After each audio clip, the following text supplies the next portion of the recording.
Hello साथियों, आज हम प्रिवेंशन ऑफ करप्शन एक्ट 1988 और संशोधित भ्रष्टाचार अधिनियम 2018 में धारा 8 पढ़ेंगे।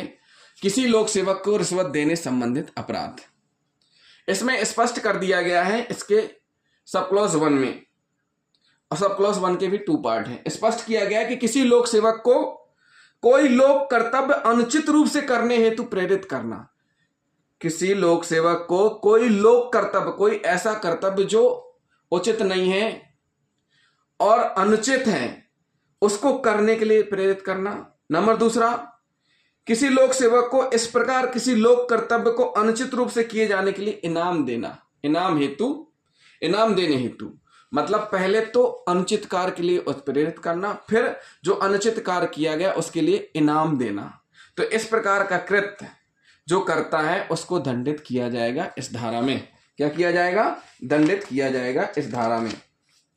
तुलमोहन राम बनाम राज्य में इस अपराध के तथ्यों को बताया गया है। क्या बताया गया है? तुलमोहन राम बनाम राज्य 1981 क्रिमिनल लॉ जा NOC 223 दिल्ली। इसमें इस अपराध के तथ्यों को बताया गया है कि यदि रिश्वतदाता स्वेच्छा, यदि रिश्वतदाता यानी जो रिश्वत दे रहा है, यानी कि अनुचित कार्य करवाने के लिए उत्प्रेरित कर रहा है, इनाम के रूप में फिर देता है, तो यदि रिश्वतदाता स्वेच्छा अपराधकर्ता लोक सेवक के पास जाता है, किसके पास जाता है? अपराधकर्ता लोक सेवक के पास जाता है और उसे रिश्वत स्वीकृत करने के लिए अनुनय करता है। क्या करता है? रिश्वत स्वीकृत करने के लिए लोक सेवक जो अपराध करता है उससे रिश्वत स्वीकृत करने के लिए अनुनय करता है, उसे फुसलाता है। क्या करता है? उसे फुसलाता है।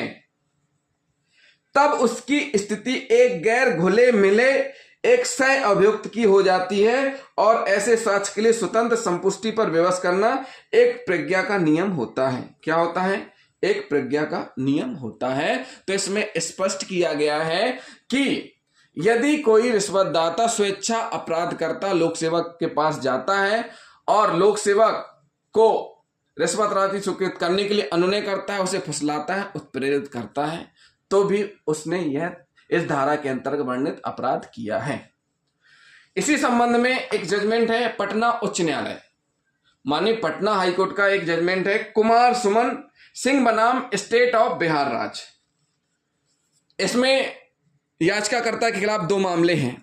पहला मामला है अपराध धारा 120B 420 380 409 411 IPC का। दूसरा मामला है भ्रष्टाचार निवारण अधिनियम 1988 की धारा 8 13(2) 13(1) ED का। दोनों मामले कायम हुए हैं और दोनों मामलों में चालान पेश हुआ है। दोनों मामलों में विचारण न्यायालय के द्वारा चार्ज लगाया गया है।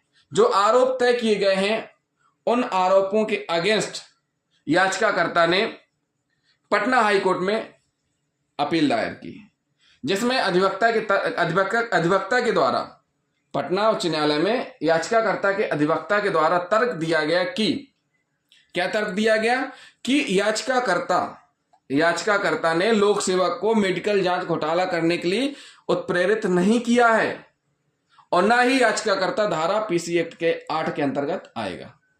तो ये दोनों पक्षों को यानी याचिकाकर्ता के अधिवक्ता को और शासन की तरफ से महाधिवक्ता को सुनने के बाद माननीय न्यायालय ने कहा है कि यह धारा अन्य लोगों पर भी लागू होती है। यह धारा अन्य लोगों पर भी लागू होती है जो लोक सेवक नहीं है। यदि वे किसी लोक सेवक को कोई अवैध कार्य करने के लिए प्रेरित करते हैं, यह धारा उन लोगों पर भी लागू होती है जो लोक सेवक नहीं है। यदि वे किसी लोक सेवक को कोई अवैध कार्य करने के लिए प्रेरित करते हैं। वर्तमान मामले में याचिकाकर्ता के खिलाफ लोक सेवक को मेडिकल जांच घोटाला करने के लिए प्रेरित करने की साजिश रचने का आरोप है। क्या है? मेडिकल जांच घोटाला करने के लिए प्रेरित करने की साजिश रचने का आरोप है। तो इस आधार पर याचिकाकर्ता की अपील को माननीय पटना उच्च न्यायालय ने खारिज कर दी। तो जिन साथियों ने अभी तक हमारे चैनल को सब्सक्राइब नहीं किया है, सबसे पहले हमारे चैनल को सब्सक्राइब कर लें और बेल आइकन बटन दबाना ना भूलें। साथ ही साथ वीडियो को लाइक और शेयर जरूर करें। अभी हमने आपको पहला पक्ष बताया जिसमें कि लोक सेवक को रिश्वतदाता फुसला रहा है, अन्याय विनय कर रहा है, अनुचित कार्य करवाने के लिए उत्प्रेरित कर रहा है और इनाम के रूप में रिश्वत दे रहा है। तो इस प्रकार का कृत्य करना दंडनीय माना गया है रिश्वतदाता के द्वारा। इसका दूसरा पक्ष है कि अगर उसको विवश किया गया है तो वहां पर यह धारा लागू नहीं होगी, यानी रिश्वतदाता के खिलाफ कोई कार्रवाई नहीं होगी, वहां पर वह पीड़ित होगा। इस धारा के उपबंध वहां लागू नहीं होंगे जहां कोई ऐसा असम्यक लाभ देने के लिए विवश किया गया है। जो असम्यक लाभ देने के लिए, जो अनुचित रूप से लाभ है, अनडू एडवांटेज है, उसको देने के लिए लोक सेवक के द्वारा क्या किया गया है, रिश्वतदाता को विवश किया गया है, परेशान किया गया है, प्रताड़ित किया गया है।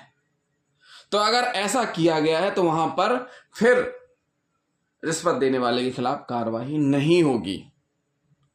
और साथ ही साथ इसमें एक नियम भी है। नियम यह है कि अगर लोक सेवक के द्वारा विवश किया गया है, अगर लोक सेवक के द्वारा विवश किया गया है तो वह संबंधित व्यक्ति जिसको विवश किया गया है रिश्वत राशि मांगने की दिनांक से 7 दिन के अंदर लोकायुक्त या ईसीबी कार्यालय में जाकर शिकायत करेगा। कितने दिन के अंदर? 7 दिन के अंदर। इस संबंध में एक जजमेंट है कर्नाटक हाईकोर्ट का, माननीय कर्नाटक हाईकोर्ट का Shiv Prakash SN versus Karnataka Lokayukta police का, जिसमें माननीय हाईकोर्ट ने FIR पेश की है। इसमें बताया गया कि 26/4/2012 को मांग हुई, यानी कि रुपए के संबंध में बातचीत 26/4/2012 को हुई। शिकायत हो रही है 5/5/12 को। शिकायत कब हो रही है?